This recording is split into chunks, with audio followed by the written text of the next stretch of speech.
Uma campanha, e hoje encerra esta campanha de 4 domingos. 4 domingos de nós vencermos os domínios que nos impedem de ver a glória de Deus. Fala assim: vencer os domínios que nos impedem de ver a glória de Deus. Esta campanha está baseada em Isaías no capítulo 6.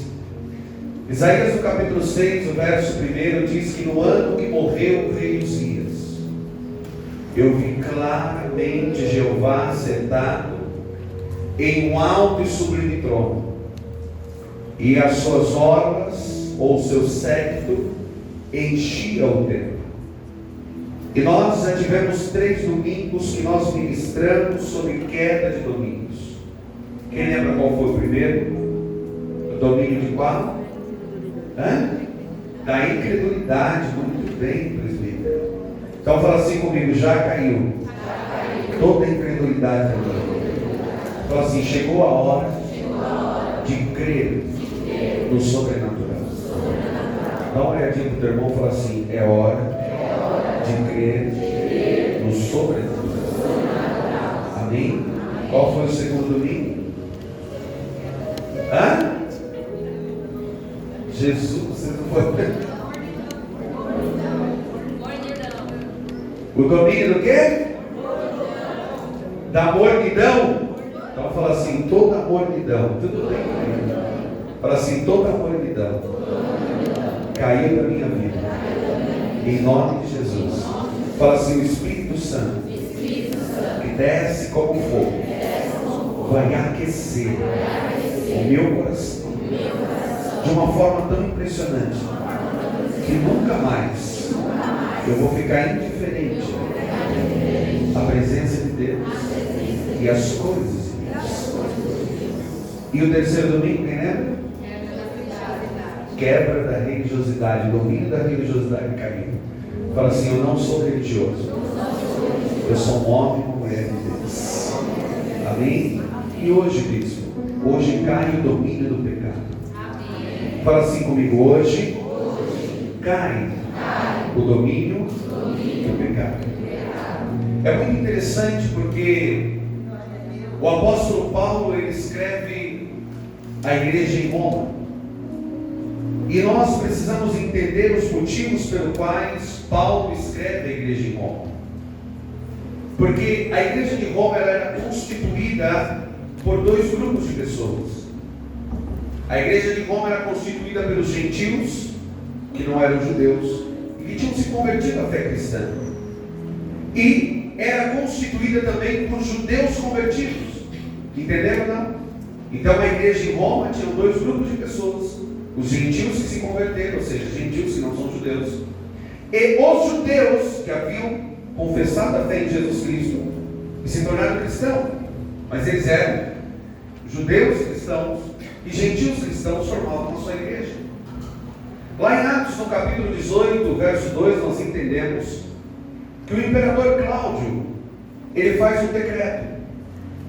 E no decreto do imperador Cláudio, ele tira e ele declara que todos os judeus tinham que sair de Roma.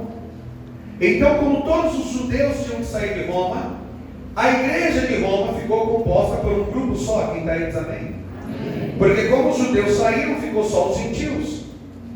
E gentio não conhece lei de Moisés, lei mosaica. Eles seguiram a fé deles.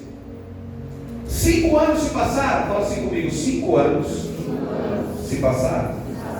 Após esses 5 anos, eles foram autorizados a voltar. E quando esses judeus cristãos voltam para Roma, eles voltam a frequentar a igreja. Só que a igreja já tinha agora só gentios. E eles chegam. E quando eles chegam, a igreja já não cumpre mais lei, a igreja já não tem mais rituais judaicos. Quem entendeu diz amém? E então começa uma discussão e uma briga dentro da igreja, porque os circuncidados, que eram judeus, eles achavam que algumas coisas da lei precisavam ser cumpridas. E os incircuncisos, ou seja, os gentios que não eram circuncidados, achavam que não precisavam, eles já tinham achado a fé em Cristo. E por causa desse racha dentro da igreja, Paulo escreve a carta aos Romanos. E na carta aos Romanos, que Paulo escreve, Paulo começa a dizer: todos estão debaixo de pecado. Paulo começa a dizer assim: olha, vocês estão enganados, judeus, quando vocês acham que vocês são melhores porque têm a lei, porque na verdade vocês estão mais culpados que os gentios, porque os gentios ainda não tinham conhecimento de lei, mas vocês têm. E Paulo vai então desenrolando tudo isso, e quando chega no capítulo 3 e o verso 21, se puder abrir para mim, em Romanos no capítulo 3 o verso 21, diz assim: mas agora se manifestou sem a lei a justiça de Deus, tendo testemunho da lei e dos profetas. Paulo começa a ensinar que se manifestou algo chamado justiça de Deus. Ele está dizendo que Deus tem um atributo, e esse atributo é justiça. Deus é justiça. E quando a gente fala que Deus é justiça, ou Jeová de Sedequenu, a gente sempre leva para um estado assim: olha, cuidado, viu? Porque Deus é justiça. E na verdade, este atributo de Deus, justiça, é a melhor coisa que nos aconteceu. Porque a justiça de Deus, o atributo da justiça de Deus, é uma ação de Deus ao homem. Porque em Romanos, no capítulo 3, o verso 23, se fala a memória, põe para mim 23 assim: porque todos, fala assim, não são alguns, todos. Por que Paulo está dizendo isso, bispo? Porque lá tinha a briga dos gentios e dos judeus. E Paulo está dizendo assim: não importa se é gentil, não importa se é judeu, todos pecaram e destituídos estão do quê? Da glória de Deus. Não há nem gentil nem judeu, porque todos pecaram e destituídos estão da glória. Visto o que Paulo está dizendo? Paulo está dizendo assim, que ninguém mais consegue se salvar. Porque em Romanos no capítulo 8, Paulo diz que a lei se enfermou, ela ficou doente. Por que a lei ficou doente, bispo? Porque ninguém conseguiu cumprir a lei.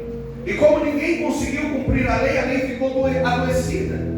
Então a lei não servia mais. Agora vem Jesus, a graça de Deus revelada. E Paulo está ensinando a igreja em Roma, dizendo assim: olha, não é pela lei, é pela fé em Jesus Cristo. Ninguém será justificado, ninguém será salvo pela lei, mas sim pela fé em Jesus Cristo. E Paulo, ensinando isso, ele está dizendo assim: olha, e a graça de Deus, a fé em Jesus Cristo não tem ligação nenhuma com a lei. Hebreus 4,15, põe para mim Hebreus 4,15. Hebreus 4,15. Porque não temos um sumo sacerdote que não possa compadecer-se das nossas fraquezas, porém, um que como nós, em tudo foi tentado, mas sem pecado. Bispo, o que você está dizendo? Está dizendo que Jesus, ele em tudo foi tentado, mas ele não tem nada a ver com o pecado. Fala assim: não há ligação de Cristo com o pecado. Ele se assemelhou a mim, ele foi tentado como eu, mas ele venceu. Quem está entendendo? Por que ele venceu, bispo? Para que ele tivesse a habilitação de me salvar e te salvar. Para que o sangue dele tivesse a habilitação de te perdoar de todo o pecado.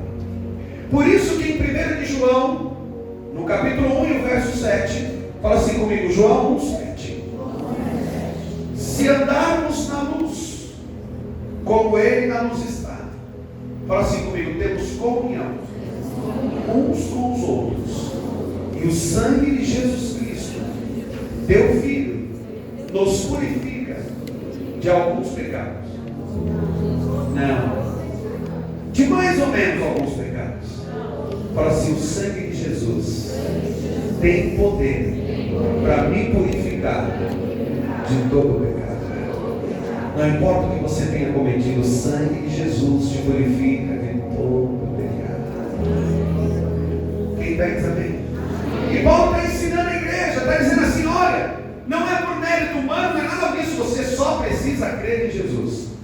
Porque quando você crê, o atributo da justificação acontece em você. Amém? Agora ele está dizendo que a graça não tem nada a ver com a lei, porque a graça é fruto de fé, não é fruto de obras. Fala assim: a graça é fruto de fé e não de obras. Então Paulo acaba de ensinar-nos dizendo: olha, Cristo cumpriu a lei, e porque Ele cumpriu a lei, agora Ele é aquele que vai cuidar da nossa vida. Fala assim comigo: e em Cristo, crendo em Cristo, fala assim, em primeiro lugar, eu sou justificado de todos os meus pecados. Fala assim: Satanás, você não pode mais me acusar, porque eu estou em Cristo. E porque eu estou em Cristo, o sangue dele me perdoa, me purifica de quantos pecados? Romanos 8:1. Põe para mim Romanos 8:1. Diz assim: portanto agora, nenhuma condenação há para os que estão em Cristo Jesus, que não andam segundo a carne, mas segundo o Espírito. Levanta a mão para o céu e fala assim: nenhuma condenação há sobre a minha vida, porque eu estou em Cristo Jesus. E porque eu estou em Cristo Jesus, o sangue dele me purifica de todos os meus pecados. Fala assim: eu sou justificado e eu sou selado por ele, selado pelo poder do Espírito Santo. Abra tua Bíblia em Efésios 1:13, por favor. Efésios 1:13. Quem está entendendo a glória a Deus? Efésios 1:13 diz assim: em quem também vós estáis, depois que ouvistes a palavra da verdade, o evangelho da vossa salvação, e tendo nele também crido. Fala assim: eu ouvi o evangelho, eu criei, e porque você creu, você foi selado com o Espírito Santo da promessa. Fala assim: eu sou perdoado, justificado, e aí vem Deus e me sela com o seu Espírito. Levi coloca um selo de garantia. Ele está dizendo assim: Levi, você é meu, você é minha, você me pertence. Satanás não pode mais te tocar.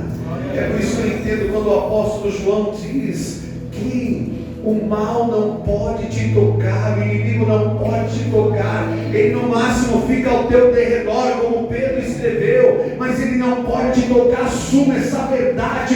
Bispo, o que está acontecendo? Eu estou passando por isso, por aquilo. Começa a ter posicionamento espiritual, começa a assumir isso. Eu tenho um selo na minha vida, eu tenho um selo de garantia, eu pertenço ao Senhor. É o Espírito Santo que está em você. Porque no dia que você aceitou a Cristo, no dia que você aceitou a Cristo, você nasceu de novo. Eu já disse isso aqui. O que é novo nascimento, bispo? É 1 Coríntios 6,17. É o Espírito Santo se tornando um com o teu Espírito e vivificando o teu Espírito. Deus Espírito, Ele mora dentro do teu, junto com você, dentro de você, e é um com o teu Espírito. Você não é qualquer um, você não é um largado, você não é um acabado.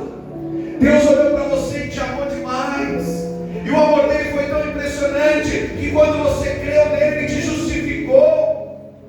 Diz: mas eu sou uma pessoa boa. Não existe. Paulo diz em Romanos 3:23: todos pecaram e destituídos estão da glória de Deus. Aí vem o Senhor e fala assim: vocês estavam destituídos, mas eu morro no lugar de vocês, eu pago o preço de vocês, e agora o meu sangue justifica vocês. E porque ele te justificou, ele te selou e disse: agora você é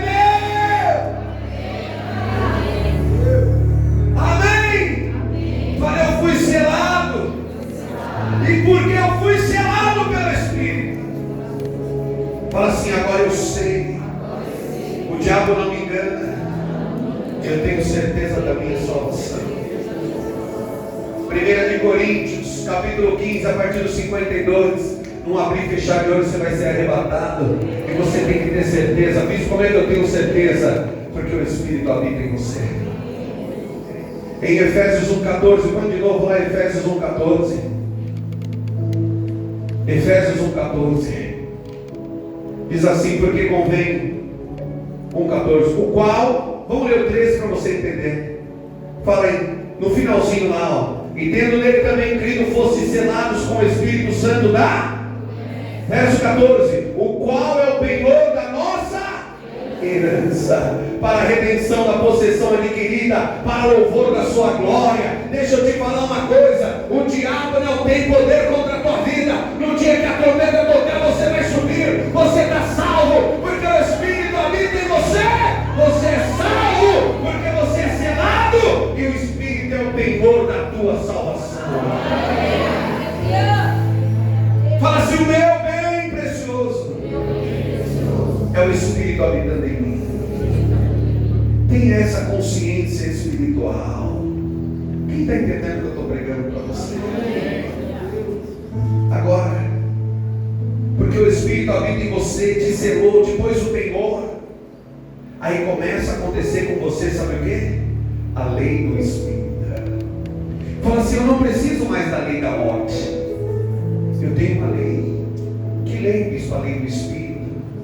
Porque em Hebreus fala que quando troca o sacerdócio, troca-se a lei. E trocou o sacerdócio levítico para Jesus Cristo, o sumo sacerdote, segundo a ordem de Melquisedeque. E porque trocou o sacerdócio, trocou a lei.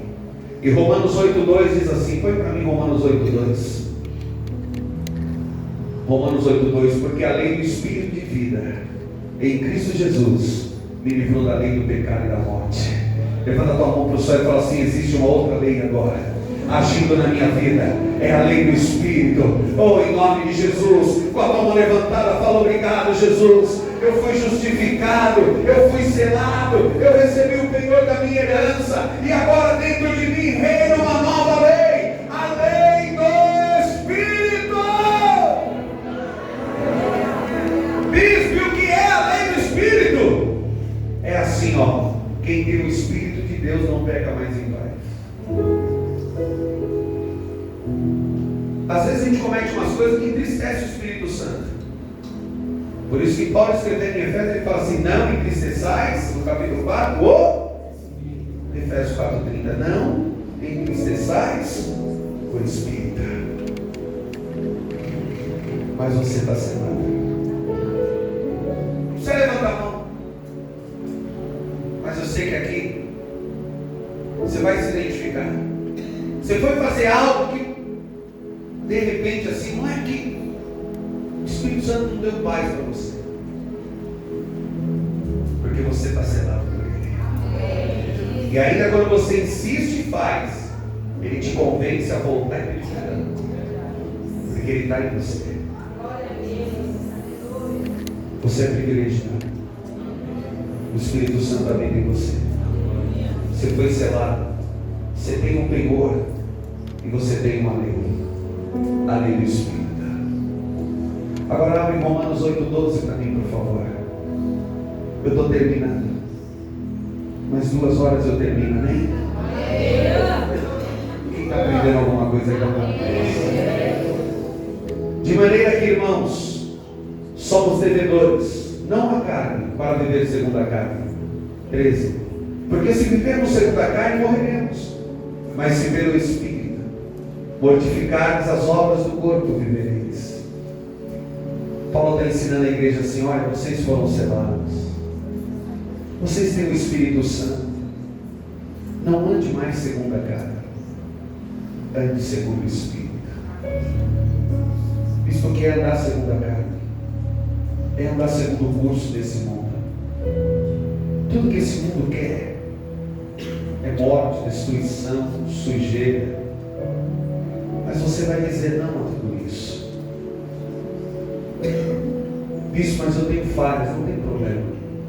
Coloque a tua vida nas mãos do Senhor. Porque o apóstolo Paulo, escrevendo em Romanos 8, ele diz assim: que o Espírito Santo, ele nos ajuda nas nossas fraquezas. Nós não temos desculpa para parar. Nós não temos desculpa para voltar. Ah, eu voltei, eu parei por causa... Não há desculpa. O maior valor que Deus podia colocar para você é a tua salvação. Você consegue imaginar se você viver 70 anos aqui, viveu muito tempo, vivi mesmo, mas 70 anos comparado com a eternidade é nada. 100 anos comparado com para sempre é nada. Quem está entendendo também? O que é 100 anos comparado a para sempre? Quem entendeu diz amém? Fala assim comigo: Senhor, me ajude a andar segundo o Espírito e não segundo a carne. Continua lendo comigo, verso 14. Porque todos os que são guiados pelo Espírito, esses são filhos de Deus. Olha outra verdade, fala assim, mais uma verdade. Deixa eu fazer a Andressa trabalhar. Hoje deu tudo errado no nosso mídias, né, filho?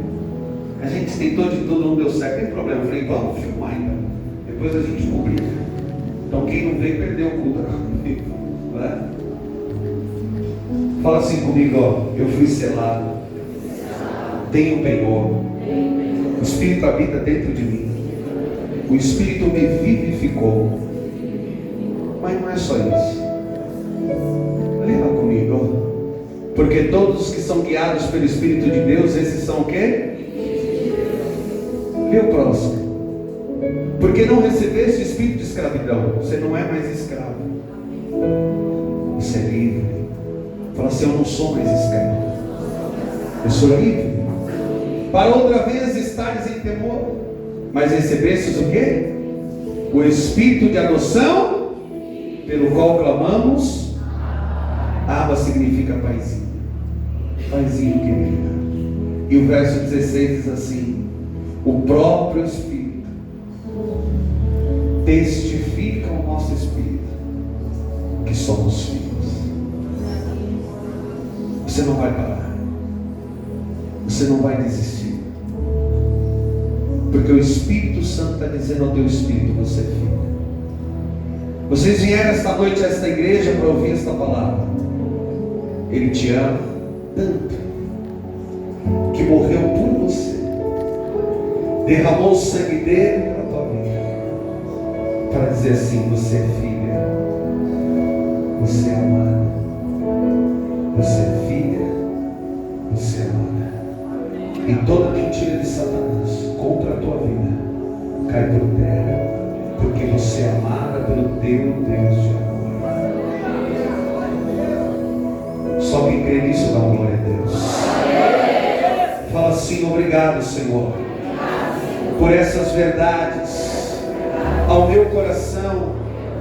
Eu fui justificado, eu fui selado, eu tenho o penhor da minha salvação, eu tenho uma nova lei, a lei do Espírito, e o Espírito que em mim habita me diz, eu sou filho. E aí Paulo continua dizendo assim, se sois filhos, sois herdeiros. Você é herdeiro de Deus. Diz por que tudo isso? Para dizer para você, não vale a pena desistir. Não vale a pena viver na carne. O domínio do pecado vai cair na nossa vida hoje. E nós vamos andar no Espírito. Porque quem anda no Espírito começa a ser cheio dele. E a palavra do Senhor diz em Efésios 5,18. Põe para mim Efésios 5,18. Diz assim, Efésios, acertou o nome isso. E não vos embriagueis, que é o quê? Mas enchei-vos. Fala assim, eu vou me encher do Espírito. Quem enche? Você. Você busca. Fala assim comigo, eu só não tenho o dom que eu ainda não busquei com zelo. Porque o apóstolo diz, buscai com zelo o os melhores dons. Se eu ainda não tenho, é porque eu não. E o verso 19 diz assim: falando entre vós, com salmos, hinos, cânticos espirituais, cantando e salmodiando no vosso. Quem quer andar no Espírito? Nós vamos ficar em pé agora. Sabe o que é cantar cânticos espirituais? É cantar em novas línguas. O Senhor quer batizar pessoas hoje aqui. O Senhor quer renovar pessoas hoje aqui. O Senhor quer que você cante em línguas espirituais. Quem crê nisso diz amém. Amém. Em nome de Jesus. Com seus olhos fechados, começa a falar com o Senhor. Nós te louvamos, Deus de amor. Tu és maravilhoso. Tu és Deus. Aleluia. Sopra, Santo Espírito, neste lugar. Nós precisamos ser cheios, Senhor. O pecado precisa cair. Se eu preciso ser cheio, fala para Deus: eu preciso ser cheio, eu quero ser cheio, eu quero ser cheio. Eu quero ser cheio do teu Santo Espírito. Todos de olhos fechados. Fala assim comigo: Senhor Jesus, eu te confesso como Senhor da minha vida. Eu declaro, Senhor, que no meu coração eu creio que Deus, o Pai, ressuscitou a Jesus Cristo dos mortos, e com a minha boca eu confesso: Jesus, meu Senhor e meu Salvador. Porque com o coração eu creio para ser justificado, e com a boca eu confesso para eu ser salvo. E eu creio, e nesse exato momento estou sendo justificado. Todos os meus pecados estão sendo limpos. Eu não tenho mais passado. Deus vai escrever a partir de hoje uma nova história na minha vida. Eu sou justificado pela fé em Jesus Cristo. E com a minha boca eu confesso: Jesus Cristo, Senhor da minha vida. Eu sou salvo. O Espírito Santo habita em mim. E Ele já está me dizendo: eu sou filho, eu sou selado, eu tenho o penhor da salvação. Em nome de Jesus. Alguém aqui fez essa oração pela primeira vez? Levanta a tua mão, eu quero orar para você.